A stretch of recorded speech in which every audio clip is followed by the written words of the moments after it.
3, 2, 1, 0. All engine running. Liftoff. We have a liftoff.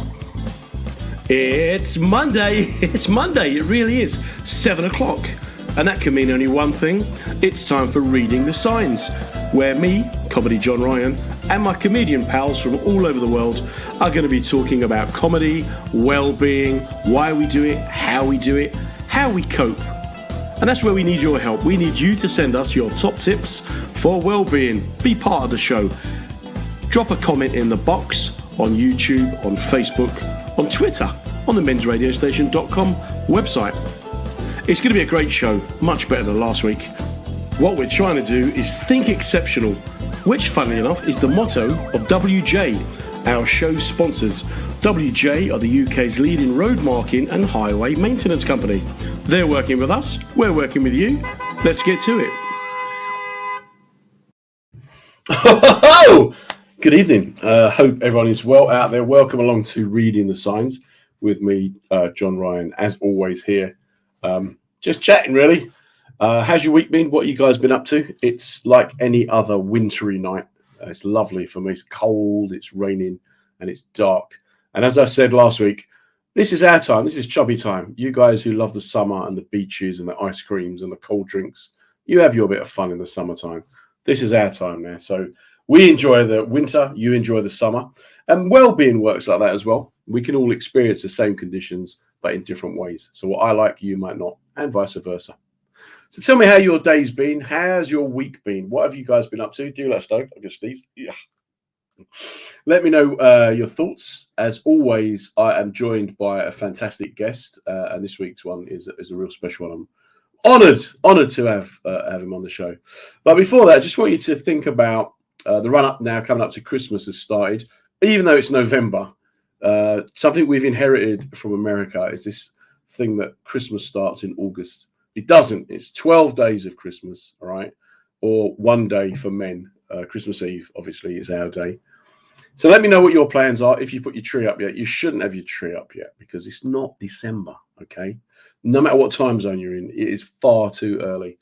But as the pressure builds, people with problems start experiencing even more problems. Everyone around gets into the season to be jolly, fa la la la la la la la, stick it. And if you are struggling, it's a very, very tough time for people. So let's have a little think about that. And just generally let me know you're there. If you've got anything you want to say, anything you want to add, please do. If you're listening to us in the depots up and down the country, guys, hope that the cold winter mornings aren't too difficult for you. If you're listening to the podcast or if you're seeing us on YouTube or any of the social media channels, apparently you've got to like us because that's how social media works. I just thought it was somewhere you went to moan and complain, but apparently these things all count. Don't forget, you can listen to all the shows that are on the mensradiostation.com and, of course, womensradiostation.com. And the Deluxe Radio Network is where all this stuff comes out. So we're going to be talking to a guy who I probably met maybe 20 years ago. I think he's hilarious. I've always found him really, really funny. He's got a very dry kind of acerbic American is the only way to explain it. Sense of humor. It's that kind of Billy Crystal kind of thing, that whole like insightful. You could imagine him as a pretty clinical adversary in an argument, but luckily we've never actually come in there having an argument. I've known him as a comedian, but he's much, much more than that. Like so many of our guests, there's much more to his repertoire. And for a lot of people starting comedy who think that I've got to go up and down the country, put in the miles, get an audition, get in front of a casting director, get on television, then sell out the stadiums and sell out the theatres, then get into film. That's not what comedy's about. There are other avenues, as some of our guests have shown. And this guy, Jeff Chrysler, I'm about to introduce you to, apart from myself, I can't think of anyone else who has really stretched the concept of comedy to encompass so many different subjects. This guy is an author. He's head of Behavioural Science, a big company. He's a public speaker. He's like myself. He's got a mouth, and that's his tool, and he will use it however he sees fit. So with that in mind, please do give a big warm welcome from across the pond to the colonies as we now go. Please welcome Jeff Chrysler. How you doing? Look at you. I'm doing well. I love to know that my mouth is my weapon, and apparently the 12-ish year. No, you're right. Actually, it's been almost 20. I Yeah. forgot because 2003 was that Edinburgh Yeah. Festival when we first Yeah. met. So damn, wanted to be Now, younger. we call this our gob. So Mm. the motto is "Have gob, we'll travel." It's a play on "Have tools, we'll travel." Have shovel, we'll travel. Oh, I thought that was just a bad way of saying have job. No, have gob, we'll travel. Getting... Yeah, this is all I need to work. I don't need a hammer or a chisel. What have you been up to today? What have you been doing? Today I've been getting ready for the show. I'm super excited. I love what you do and the approach that you take to letting people, particularly us fellas, know it's okay to not be okay all the time, and to that's normal, and that's something that we should embrace and work through. So you just spent the day doing press ups, working out, shaving, thinking about what to wear, arranging your books, arranging the books. Yeah, I did. What do we have over here? I did my TIE Fighter Star Wars Lego today. I don't know how wide you can see. I think the shot is too narrow. You can't even see my books that I've strategically placed. We can see the one on there about the Kama Sutra. I can see the Kama Sutra. I can see that's an illustration book sketch. An album, or is it anal? I don't know. Anyway, lots of interesting stuff on there. Just before we start, though, as a Star Wars fan, there's a great documentary called 1976 on Netflix, which is all about how it was made, and it's got interviews from the time. They had no idea how big this film or movie was going to be. So there you go. There's my tip for you. I'm writing that down. I'm using my good idea pen. Your good idea. Have you got a bad idea pen? Yeah, that's this one. Doesn't have any ink. I'm like, oh, very interesting, sir. Let me write that down. I'll put that on. I'll put it on paper. So tell us, where were you brought up, Jeff?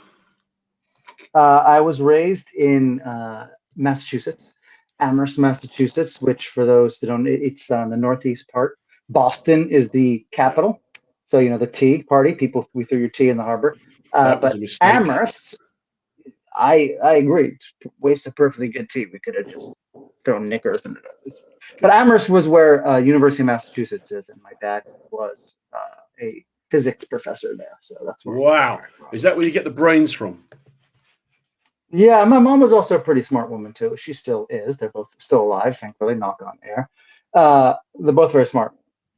My mom did not have as many professional opportunities as my dad did. Welcome to the world. Was there a lot of laughter in your house growing up? My dad was a classic dad joke type guy, and he would make a lot of jokes that not everyone appreciated. I think I secretly appreciated them more. It's a science. I'm sure the science and art, science and comedy. There's similarities. You can't study the way the world works without realizing there's an absurdity to it. So it wasn't one of those rollicking every day is a fun yuck fest, but it was definitely a place where we did recognize sort of a higher level of things. That sounds really obtuse and silly, but it was a silly place, even if it wasn't always laughter. Were you funny at school? Were you known as the class clown? Were you that guy? I had my moments. I actually had a moment I can remember actually distinctly in high school in 10th grade, which was, I forget the terminology used there. It was 3 years before graduation, when I realized I was taking things way too seriously. I was stressed out as a 15-year-old. And I made a conscious effort to be a little sillier, to let that stuff that I always thought come out more. And after that point, I became much more known as the fun guy. I always was getting good grades. This isn't a brag. I was always the smart guy, but then I was like, okay, I don't have to be so serious all the time and stressed about stuff. So, and then off to university? Yeah. I think few of my friends that I spend time in university with would be surprised or are surprised at the twists and turns. But I went to law school right after college. Okay. To study. I wanted to be Thurgood Marshall or Thomas Jefferson. Right. Thurgood Marshall was the Supreme Court justice that ushered in desegregation. Thomas Jefferson was the guy that wore knickers and danced in Hamilton. And I wanted to do great things, and those jobs were taken. And once I realized that I was sort of stuck in this career, I had to find a way to be to let off some steam, and I started doing comedy in law school, a few open mics. Okay, well, so And they here have. we are. Well, I guess the skills that you need in the courtroom, public speaking, confidence, the ability to remember stuff. I actually have. Here's my law comedy theory. Right, two fingers mean the theory. Yeah. We both look at a situation, something that's happened in the world. We break it down into its component elements, and then we retell the story of what happened for our own purposes. In other words, like you see a car accident, you're a lawyer, you break down all the things that happened, and you tell a story for your client to get off or to win. Mm-hmm. But a comedian looks at something that happens in the world, breaks it down into what's going on, is very analytical and observant, and then retells that story to get a joke. Okay. And so in many ways, I think I justify my law degree by saying that. But then what happened? Why didn't you go into law and become, I don't know, any lawyers? The good wife. That's it. Why didn't you become the good wife? That job was taken. Another one. So your career's just getting knocked back at every opportunity. Seriously, the 3 jobs I wanted: a good wife and a dead revolutionary. There were a few reasons. One is, I'll be very honest. I had graduated with a degree from Princeton and from a law school, and I am the youngest child, and I had a sense of like I could take risks. Like I wasn't just going out and being broke. Like I had a backup plan. So I want to be very clear. Like my artistic daring was based upon knowing if all fell apart, I could get a job. But the other thing, it was just I couldn't connect with either the training I had in university, or in law school, like that this is how people interacted, that they set up their lives according to like contracts or according to like the certain rules that we studied, because like people just seem so like irrational, and there's so much hypocrisy and so many people tricking others. And as you remember, I focus on politics a lot in my comedy, and I was studying law to study how people like could improve the world. And then you look at the world and you see, even though there are some people like yourself working for the good of everyone, it's like this whole mess of selfish, misguided people sort of stepping over each other. That's how it often seems. And so I couldn't, my coping mechanism was to laugh at it, right? And rather than being like constantly stressed and overwhelmed at how like little progress was made and how little I felt I could do in like the law, I was like, well, this is silly. And maybe I could help communicate and spread some of the messages and some of the things that I thought were important issues, but people, especially in America, weren't engaged. In America, we don't really engage in politics beyond a very surface emotional level. Yeah, so maybe if I could be funny.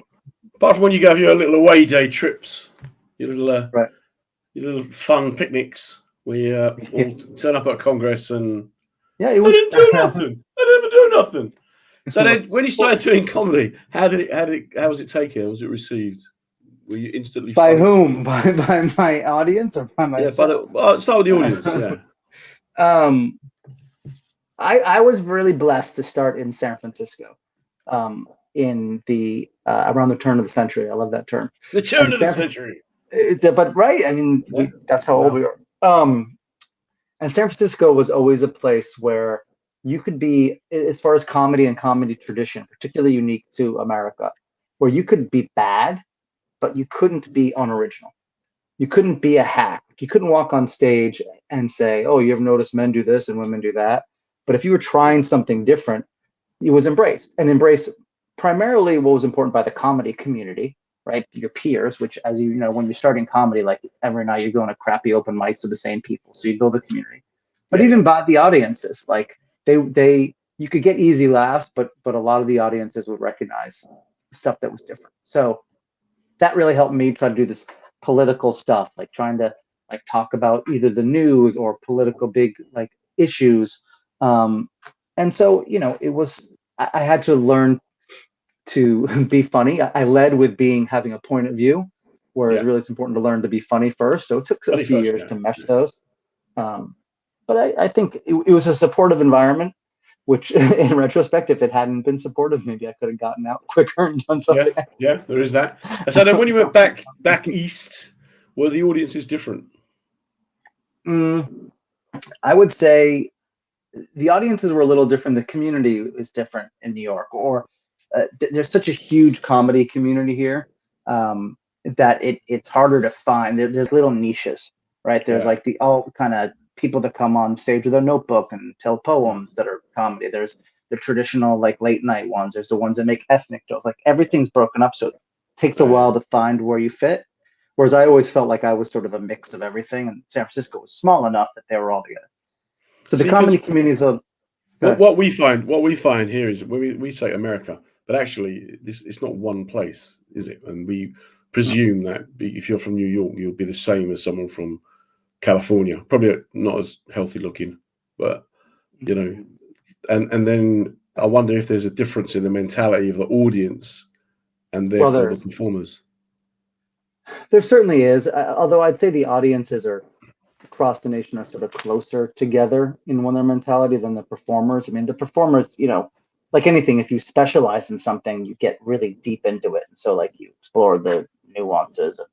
Whereas most audiences, they don't spend 50 hours a week thinking about comedy. They spend an hour a month when they go to the show, right? So to them, it's all the same. The bigger difference, I think, is actually like, and this is true of politics, it's more coastal versus the middle of America. Okay. Just as far as like, coastal, it's a little bit more both audience and people a little more open to experimentation. Maybe nowadays you might say a little more sensitive to certain topics, whereas the middle of America, over the course of the time that I toured there, like the 10 or so years from the beginning to the end, it was all the same. Kind of like the jokes that got laughs were all the same sort of material from all the different acts. And a little bit more just crowd pleasing, which there's nothing wrong with pleasing a crowd. Yeah, well, but I always that's the job description, right? Make them laugh. Exactly. I was just always deluded to think that I wanted to do something special. And part of the reason why, like you mentioned, the route from like open mics to stadium tours, which I'd be happy to do, but like along the way, like I did enough road gigs where I'm like I not that I didn't respect the audience and what they wanted, but it wasn't what I wanted to do. So like I could change what I want to do to fit this, or I could find a different platform for what I wanted to do. Yeah, I get that. And then what happened then when the gigs didn't go well? If you didn't get laughs, or if you bombed or tanked, how'd that feel? How'd that make you feel? In the moment, it was some of the most alive you feel. I mean, like bombing, I hated, but I love. There's nothing. There are very few things I think people will experience in their professional lives like bombing at a comedy show. It's like this unique feeling. Like everything was. There's all my senses are tingling. I'm like, I know I can. It's like it's almost like you're eating a meal and suddenly like your fork and knife don't work. You're like, I know how to do this. Like I've done this so many times, but nothing is working, and I'm spilling food all over myself. I was actually thinking earlier after we chatted.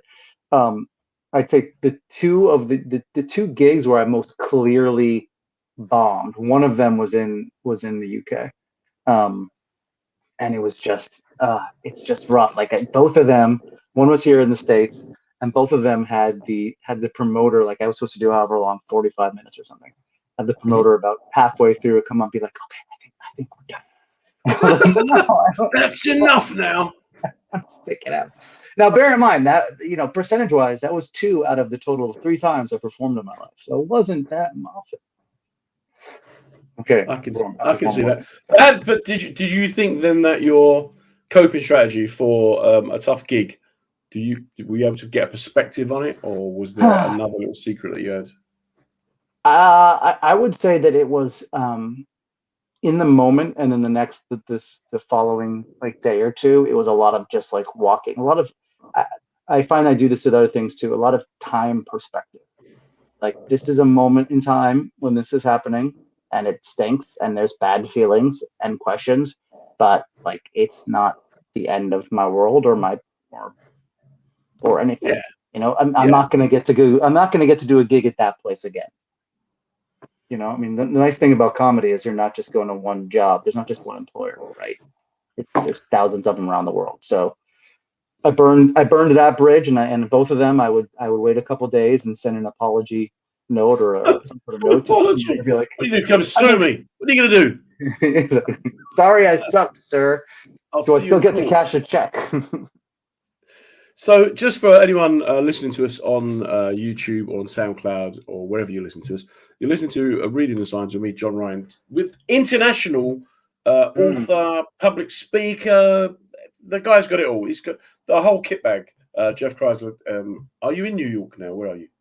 I am in New York. Well, technically, I'm in Hoboken, New Jersey, Hoboken. which is where we met and discussed the eggs of the world. The eggs of the world, man. Still couldn't get over it. Eggs never. Mr. John Ryan was traveling the world. He himself is a world traveler. He's too humble to admit it.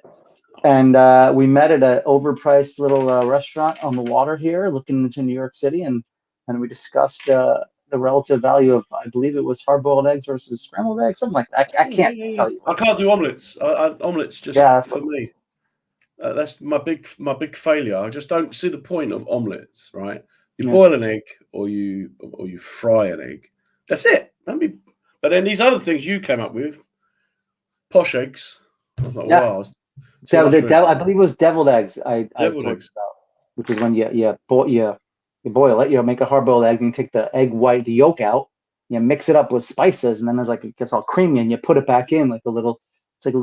It's a lot of effort, mate. A lot of effort. See? That was my problem. That's what at the gigs that I bombed at. It was more of a fried egg place, and I offered them deviled eggs. There you go. It's on me. It's not on them. It's on me. This is actually now turned into a counselling session. My invoice will be in the post. So then you carry on doing the comedy. You've come to the UK. You've done the Edinburgh Festival. Yeah, Edinburgh. So what happened? Why did you decide to then go? No, in fact, I want to make millions instead. Let me make it sound like that. I found that at a certain point in my comedy career, I decided to stop banging my head against the closed doors and started looking around at the open windows, if you will. Oh, and that's it was good. just beautiful, right? I practiced that all day. As I shaved, like, closed door, open window. Some of it was fortune, some of it was intentional. Basically, I had a friend who was running a website about business and finance. And he said, "Do you want to write a weekly humor column about like business news?" And I said, "That's a stupid idea. Who would be into that?" He said, "It pays." I said, "That's a great idea. Why don't we do that?" So I started doing that, and that built sort of a little bit of a niche audience. And I got some following, and then I had an opportunity to write my first book. From that. And then that book opened further doors, appeared on television here in the States. I brought it as a one-man show to Edinburgh. It then led to me meeting this man. His name is Dan Ariely. He's one of the leading thinkers in behavioral science. And I went and spoke to his class in character as this cheating character. It was very funny. But I learned about the work of behavioral science. And I just I embraced it. And behavioral science is basically how emotions and psychology impact decision making, why people do the stupid things they do. And with the benefit of hindsight, I can look back and say, oh, the comedian, right? We go there, we go, hey, everyone knows people do the stupid thing. And the behavioral scientist says, yeah, this is why. So it fits together. Of course, I didn't necessarily intentionally see that, but what I see is that I followed less like my desire is to be getting laughs on a big stage with a check, and more my desire is to say certain things and deliver it with humor. So do you go into companies and do these kind of this work, or is it all done? Yeah. So I'll go into companies or different industry conferences, or I don't know. Facebook users. Sorry. If I could just point out, if you make a comment, I've got to find you somewhere on Facebook, because StreamYard has this ridiculous new rule whereby you have to agree to give your consent before you're allowed to post your comments. So every now and again, there are people. So if it's going out on about 4 different Facebook platforms and people are putting comments in. Yeah. I just want to say though, that comment, there's a logical, there's some terminology here. What was it? You're not a great comic until you bomb. That's true. Yeah. However, bombing does not make you a great comic. No, I think that's probably a comic that's put that there. That's got to be. You just bombed. Yeah, I don't think so. I think you're not. Well, I don't remember what I was talking about. I'm tired of talking about myself. So if you remember. So we got some questions. If you want to, you're now going to be the official spokesperson for the USA, right? That's fine. Okay. First of all, Why are soft drink sizes so crazy big in America? Why? Why you have to have like a gallon of soda? What is that all about? Because people figured out that we would buy something for more if it was bigger, and we weren't too concerned about the health impact because of my freedom. My freedom to just drink. Everybody thinks more is better. I don't necessarily agree. You want to have like little tastes of a lot of different things, but some people don't like change. There, see how I brought it to something totally. People don't like change. They find the soda that they like, and they're like, I would like the largest cup possible, even if they're not gonna drink it. All right, it's a challenge. Why? And this really threw me actually. The first time I was in New York, I bought like some biscuits or something for say $5. But I got to the cash counter and it was $7.25. I was going, but it says $5. Yeah, it's sales tax. Why is sales tax? Yeah, but why don't they tell you that when you? So if you've only got $5 on you, you think, oh, this is part of the reason why people storm the Capitol, because life here is just it's very frustrating and confusing. It's hard to figure out. You get hired to, for a job and then pays $50,000. Well, that's not what you get every week. They take tax out, and then you go shopping and you have to pay tax on top of it. Now, there's nothing wrong with that. You have to support your society, but the fact that it isn't clear and understandable to people, that's why we get frustrated, and we shake our fists and we put on our hats and we go to a nice picnic by the Capitol. Why are college sports so big? Why would 50,000 people want to go and watch a load of 17-year-olds chasing a ball up and down a pitch? Why? I would refer the questioner to the fall of Rome and bread and circuses. Wow, mate, this is even by your standards of okay, let's do it. I'll come on the journey with you. Good. Yeah, we like to be entertained. We don't like to think. And what a better example than taking a college, right? The experience where it's supposed to be all about the intellect and the final development of young, open minds into nurturing vessels of intellectual promise. Man, I make up crap. Well, it's all supposed to be about like the intellect, and instead, what generates money and attention and passion is sports, just the physical. And so, we don't like thinking hard. We like playing hard, and we triumph over physical things on it. It's like, why is Hollywood celebrate youth when actually the smartest, most interesting people are the ones that are, older? It's because it's beautiful and it's easy. And sports are beautiful and easy to follow, whereas hard thinking, you never see like the philosophy team battle filling a stadium. Spelling bee, they have spelling bees, don't they? That reminds me, by the way, this is probably why I've always liked the UK, is Monty Python's classic sketch of the philosophers playing soccer. Does that ring a bell? I'm sure it's one of your listeners. What do you have like 3 or 4 listeners? Is that what we got here? I'm sure one of them. 3 or 4 million. Hang on, let's have a look. We're up to 27 now on all platforms. But this is just with live. They're the people that we play this later. Millions. We also not really. We don't really understand biscuits and gravy. No, what's that all about? Listen, as someone, I love trying new food, but as someone who's had haggis, I don't think that haggis. Haggis. Yeah, that's something that the Scottish people eat, just so stop people wanting to live there. I don't think it's a stereotype. I don't think the British people, they're not known for their culinary excellence. So I'm going to draw a line here on America bashing by saying biscuits and gravy are a regional choice to like just soak. Like I love what do you call it? Is it Scottish breakfast or whatever the breakfast is with like the black pudding? Like I love that. I wouldn't want to eat it every day, just like I wouldn't want to eat biscuits and gravy every day. But every now and then, variety is nice. I'm sorry that I bashed Britain's culinary. That's okay. Great British steak. Why don't you have kettles to boil water? Why don't you have kettles in your kitchens? I think because it's like an imperialistic, like it's a relic of an imperialistic time. It's because of the tea. Yeah, it's an impossible question. Yeah, it's an impossible answer. And that's what the British do. We threw your tea in the. We don't want your tea. You know what we want? We want 72-ounce Coca-Cola. We don't want. It takes a little time, and we have to think about. And then it's hot, and we have to think and talk to our friends. We want to just go to a thing. Mate. Brilliant, So, brilliant.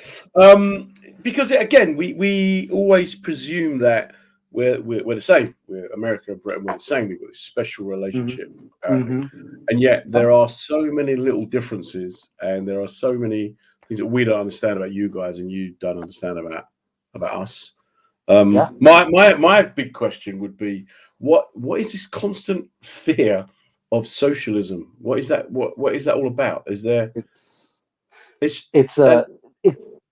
Go ahead. If you're finishing the question, then I'll break it all down. because I keep up with the news in America and also popular culture there, and it almost seems like one of the definitive things to say to someone is either you're some kind of phobe, like a racist, transphobe, homophobe, or anti-Semitic, like that. And if that doesn't work, then you say you're a socialist, and then that's it. Mhm. This argument seems to be over. But whenever I've come over and I've kind of said to people, I went to this dinner party last time I was over with some very Ooh, wealthy, fancy. big Trump fans, massive Trump fans, Sorry. and they were very entertaining, but they couldn't understand why we would want socialism and a free health system. And when I was saying because people get hurt and they can't afford to pay for it, Yeah. so Well, remember, there's the how did I describe it earlier? Education and yeah, we don't value education. We don't value thinking things through. So socialism has over the course of generations now had a nice like emotional label attached to it as bad, anti-American. And one of the great successes of people like Trump and the right here is the use of emotion to tag it to their political opponents. Now, if you were to, and we see this in polls here, when you actually ask people, "Hey, do you support, um, you know, uh, free childcare or subsidized early learning or providing health care to those who can?" If you say what the program is, people overwhelmingly support it. But if you like label it socialism, they overwhelmingly oppose it because it's like a nice, easy, emotional. It's easy to make a quick assessment based upon an emotional trigger, which socialism now has attached to it, rather than thinking about, oh, what is this thing? What does it really do? And that's always, I mean, that's one of the frustrating challenges. And going back to my like, instead of crying about the state of the world, I had to laugh. Is like the people on left and right. Obviously, I line one side a little more, but the people with like the complex, useful ideas are terrible at messaging them. They're terrible at connecting them to the emotions. They just try to lay them out. Whereas those opposed to the ideas are a little like, that's poopy poo poo. yeah, That's yeah, doggy yeah, doo doo. yeah. Don't step in that. And people are, oh, okay. And I kudos to those that figured that's a way to win and that's a way to get people to be on their side. Um, I wish it weren't the case. I wish people took a little longer to think through important decisions, right? Like people will sit and take longer to decide if they want to get, a Big Mac or a Whopper than like who they want to elect to represent them.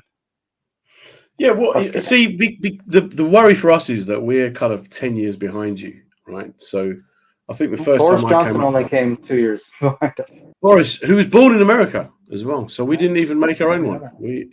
We imported a crazy Throw them in the yellow-haired harbor. lunatic. Throw them in the Throw harbor him, like a get him in with the kid. tea. In you go, get in the water. Um, but I remember the first time when I came over, and a friend I was staying with, we hung out every day, and then he kind of said, "Look, tomorrow I've got to go. I've got an appointment, and if you want to just hang out here or go around town."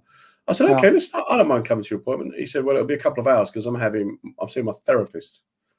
And my instinct was, wow, man, what is everything okay? Why have you got a therapist?" And he said, "Because I want things to be okay.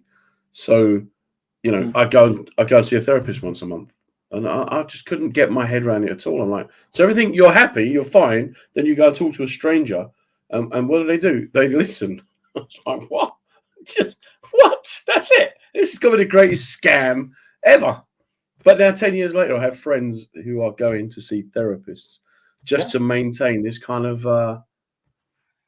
Well, I can't speak to UK versus US, but I can speak to my experience, what I see, and that is that there are not a lot of places, and I think particularly for men, you would know the specifics more. There are not a lot of places for people to just talk right? Just to like, we don't have the classic pub culture where you might go, and not that pubs would provide it, but like Yeah. just talk to people about what's going on in your life, even if it's nothing that important.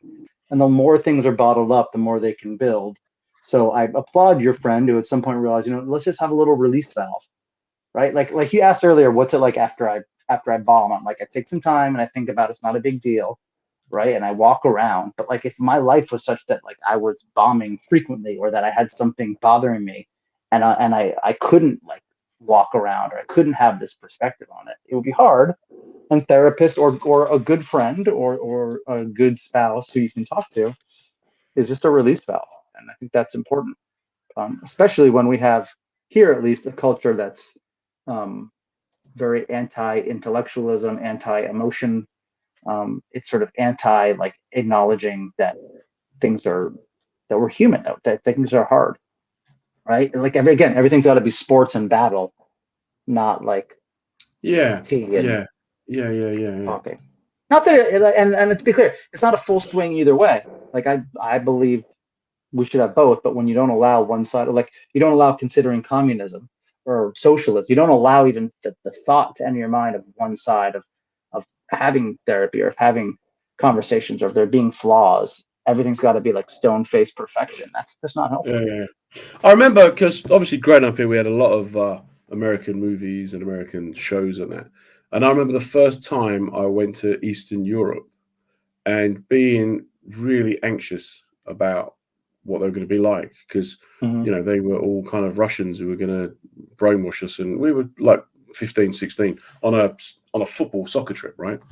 And I remember getting there and just seeing that they look like us. They just look like poorer versions of us. And actually, it was all right, Yep. And then reading books and stuff about, because the Cold War fascinates me, and this whole thing about the Soviets and the Americans, and yet they were like all kind of sharing sportsmen on teams, and they were all hanging out together at events, and then you kind of go, well, why are we wasting all these years with this? And it seems that this labeling of good guys, bad guys, communists, and and whatever the alternatives, capitalists, and it's once we put a label on people. So one of the big eye openers for us over the last sort of 10 years is how Obama is seen as this great, almost saint, and then Trump this kind of devil,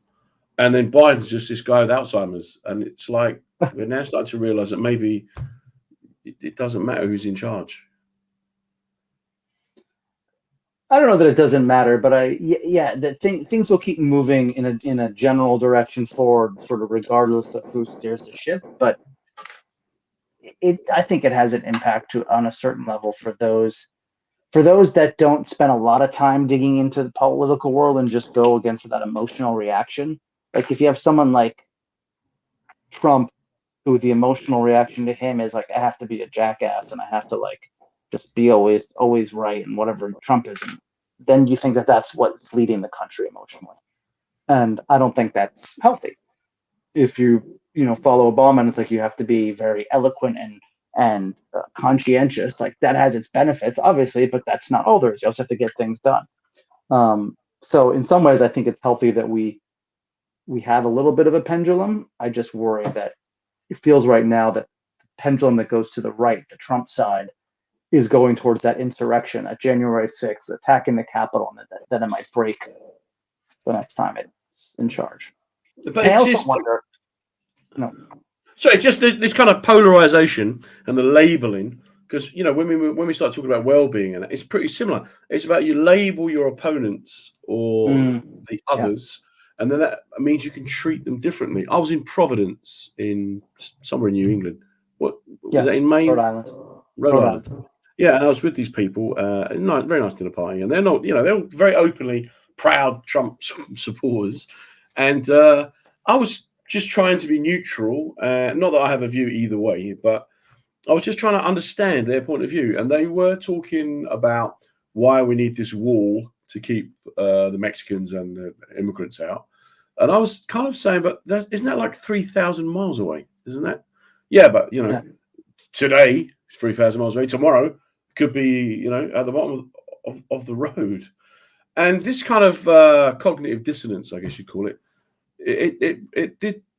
it challenged my thought process, because I was like, Yeah. well, do you know, it's like when people believe in UFOs or Elvis is still alive, or Well, because look, it's easier to think about like foreigners invading.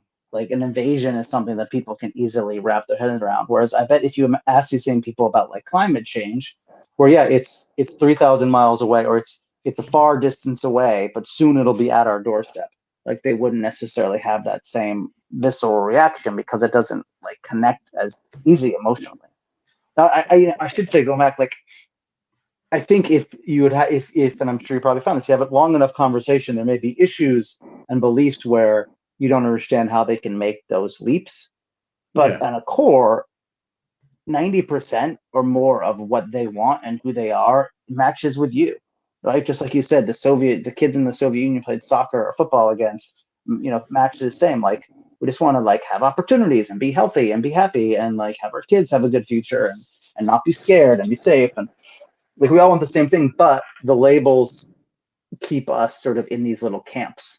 And then the more strongly we identify, the more we'll follow this sort of like logical fallacy just to defend ourselves. Like, there's a thing, confirmation bias. I'm sure yeah, you've heard it. Just yeah. defending your position at all costs, even if you see evidence or have an experience that proves the opposite, you will stick to your guns on what you believe and defending your team, your tribe.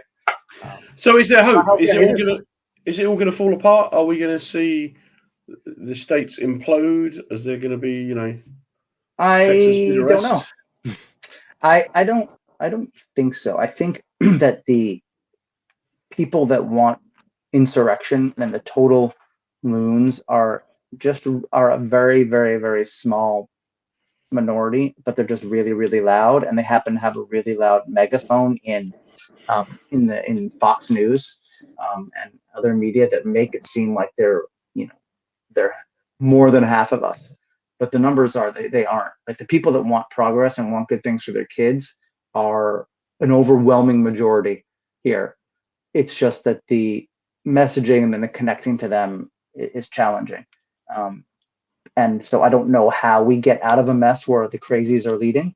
But I think at some point it's going to break. And I don't think that, I think that we'll always have some crazies. But I don't think they're going to lead us off the cliff. Okay, well, again, if I could just reframe us for a moment. People listening to Reading the Signs with me, John Ryan, and my guest, Jeff Kreisler from New York, comedian, writer, lawyer, poet, ambassador for the Lego UK, maker. Lego maker. Mate, this guy's got it all. He's got the lot. It's just Hollywood. The film is waiting. When I Mm. speak to my friends in America, it may be because most of my friends over there are of the left politically, although I've got a few on the right, but on the left, there is this kind of despondency almost, this kind of abject kind of fear that it's all spiraling down.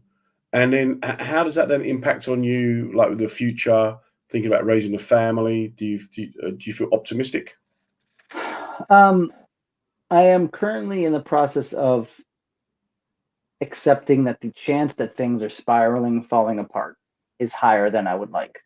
I remain optimistic, but I think that there's more chances possible that Trump will be elected again and that crazies will be in charge and people, communities that are underserved and abused are going to have things worse, and the economy will tank and our climate's going to fall apart. Like that chance of all that happening is higher than I'd like. It's not a certainty, and I am working in that regard on building the strongest, most thoughtful community that I can, starting with my family. Like just trying to raise kids Yeah.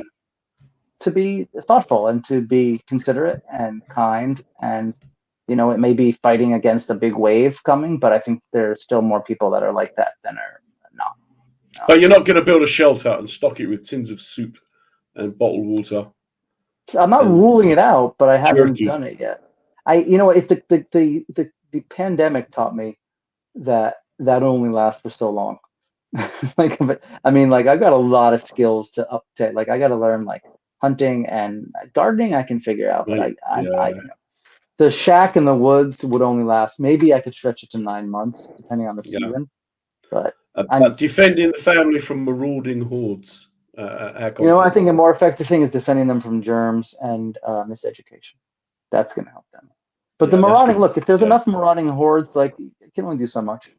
yeah. I'm just going to teach You're my not gonna kids to be last, Jeff. fast and run. Mate, I'm not optimistic. Tell the wife and kids pack up. Uncle John will look after them. Get them on a plane over here because What's that when the saying? How am I going to marauding get there? You think they're going to be able to board a plane when this all when the goes down? marauding hordes turn up, it's okay. I got this, guys. You should be more worried about germs and. But then, how do you then protect? How do you protect yourself? How do you protect up here then? What keeps you upbeat and positive? And I think I go back to like the post-bombing thing, like learning to try to get a little perspective and catching my breath. It's almost like stepping back and focusing on what I can control and what I can't control. And when there are things that I can't control, if those are the things that are driving me crazy, like accepting that I need to put that aside and trying to like take deep breaths. It doesn't always help, but like when I'm really get wound up about the state of the world, I have to think of, okay, what can I do, and find something productive I can do in that regard. Even if sometimes it's as stupid as sending a tweet, right? I know that's not going to make a difference, but if that makes me feel better and have some sense of control for a moment, great. But a lot of but times I think it's, as a behavioural scientist, though, don't you mm, have little strategies and this your yeah, people science website is phenomenal, man. There's thank a you. real rabbit hole there, man. I was on there for hours. Good luck.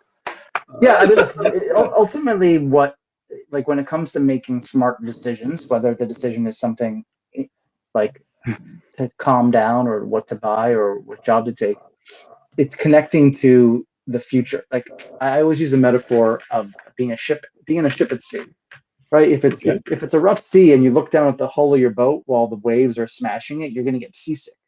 But if you lift your eyes to the horizon, you're not going to get seasick and you'll get to your destination.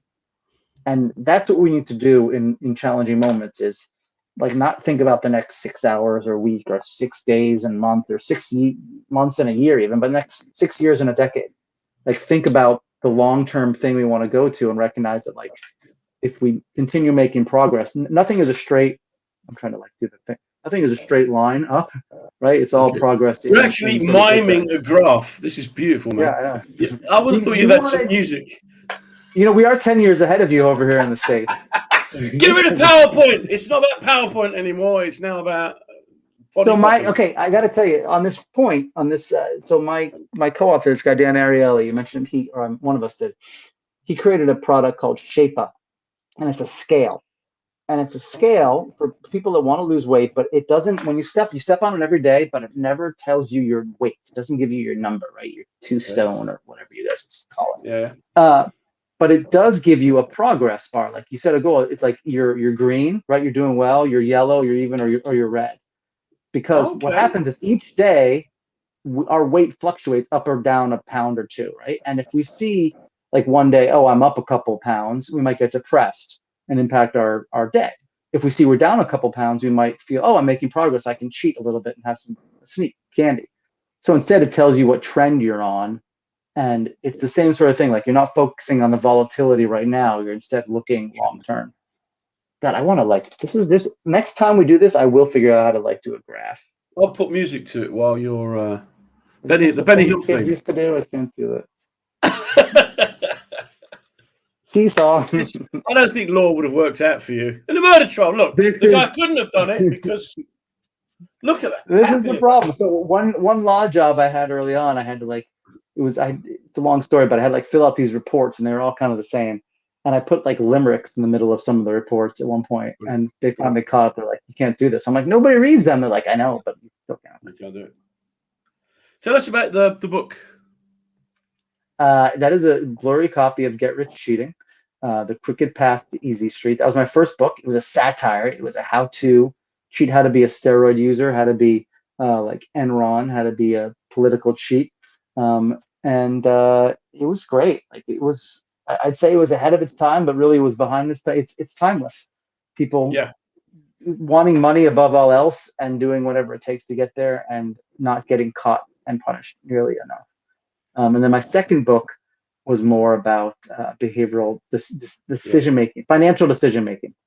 It's I called, just love the first one. I think, go ahead, get a I don't copy of know, it quick. called Small Change, or the lights on it. See, there's a UK version, that white one that's standing up. Okay. This one Small over here. Change in the UK, or Dollars and Cents. See the blue one over here? Yeah.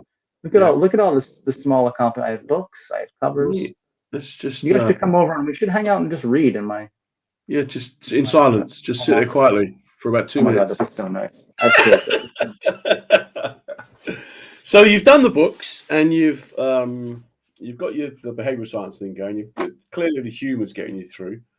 You're suggesting that a really good thing to do is about focusing on what you can control, and that's quite an interesting concept, because very often when people get depressed or they get anxiety, they worry about the depression, they worry about the past, anxiety, they worry about the future.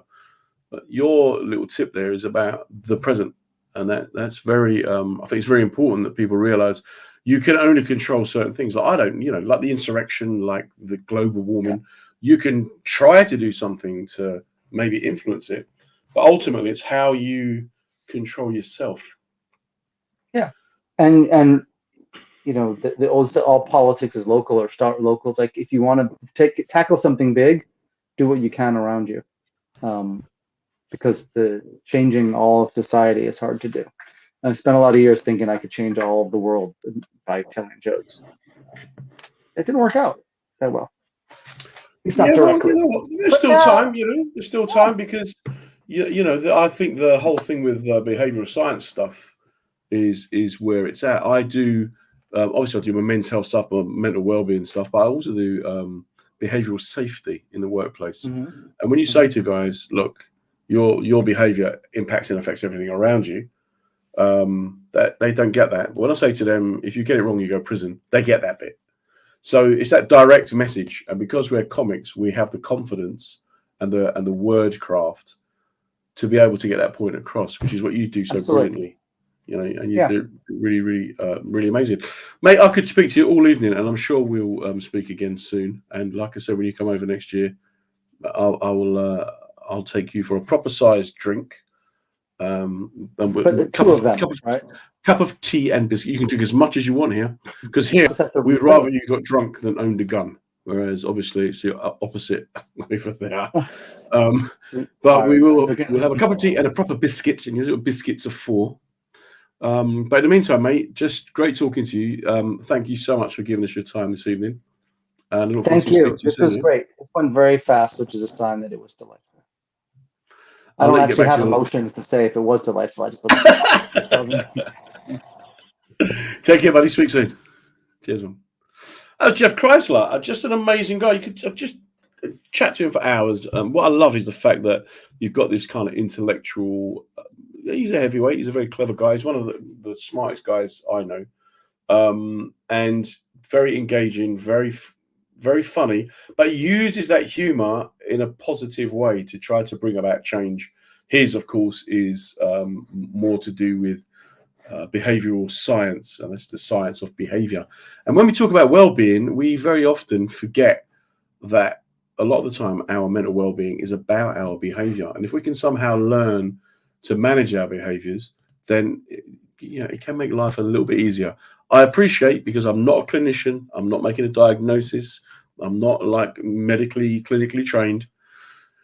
All I know is what works for me and what works for my guests each week. And as Jeff has pointed out tonight with a very, very good point, focusing on what you can control. Each week I ask my guests for a tip, a well-being tip.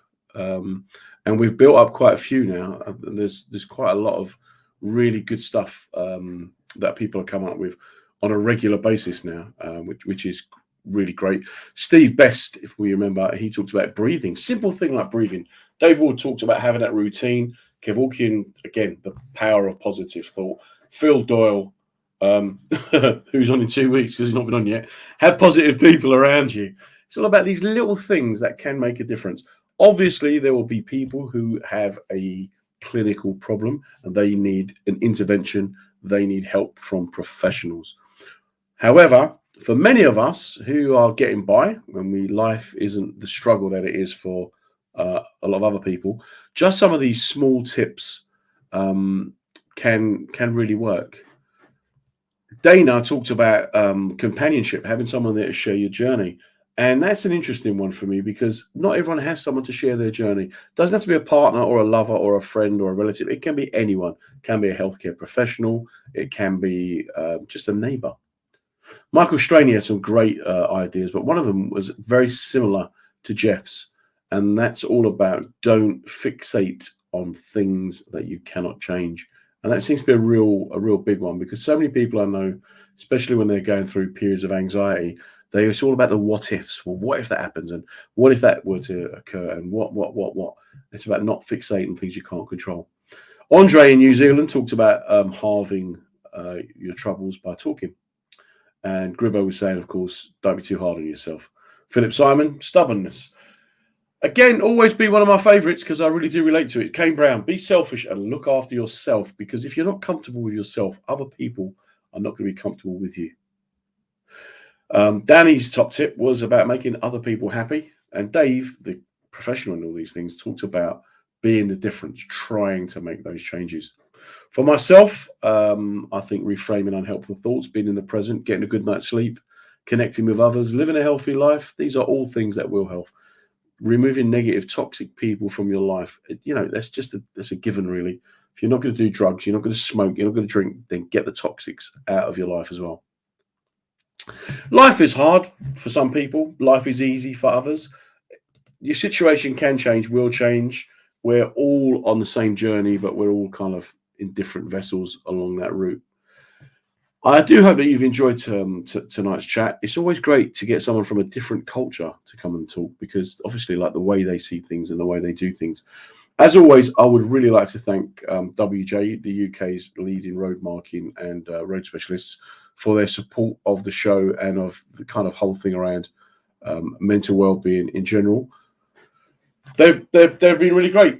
They've been really good to us, really good to me. And I hope that we can continue our relationship into the future. We're here again next Monday at 7 p.m. with another great guest. Next week, we've got, actually. Paul Carenza, that's who we've got next week. Absolutely fascinating guy. Writes for Radio 2, writes for Not Going Out. So he'll be a really, really good guest to have. Do tune into all the other shows that they have on mensradiostation.com and womensradiostation.com. Follow us on YouTube and Twitter and Facebook and all those social media shows, places, all of those other places you can find us. You're not on your own. That's the thing to remember. We come into the world on our own. We go out of the world on our own. But in between times, there are people around us. If you feel that you need help, there are places that you can go to. And there are people out there who are just more than willing to give you a hand, give you that little help up that sometimes we need. timetochange.org.uk and mind.org.uk are people that I'd recommend. I'd also suggest having a look at the mensradiostation.com website. There's lots of good information on there. And some of the other shows have practitioners on and experts, people with much more knowledge than I have. All I know is that I'm very happy with my life. I'm apparently healthy. And I want it to stay that way. And the way that I do stay that way is by talking about well-being and looking after myself. And I just invite all of you guys to try and do it as well. I really do enjoy these shows, and I really do thank you all for listening, albeit live or on SoundCloud or on any of the social media platforms. We will see you next week. In the meantime, stay safe. Well, that's the end of another episode of Reading the Signs with me, Comedy John Ryan. We're here every Monday night at 7 p.m. talking with comedians about mental wellness, mental well-being, and just trying to get the conversation going. What we're trying to do is show that it's good to talk, and we're also trying to show that everybody can go through the same experiences. A massive thank you to the WJ Group who sponsored the show, showing their commitment not just to mental well-being, but also to reaching as broad an audience as possible. It's great to be part of the mensradiostation.com family, so do check us out on the website, on social media. We'll be back next Monday. You take care. Stay safe, everybody.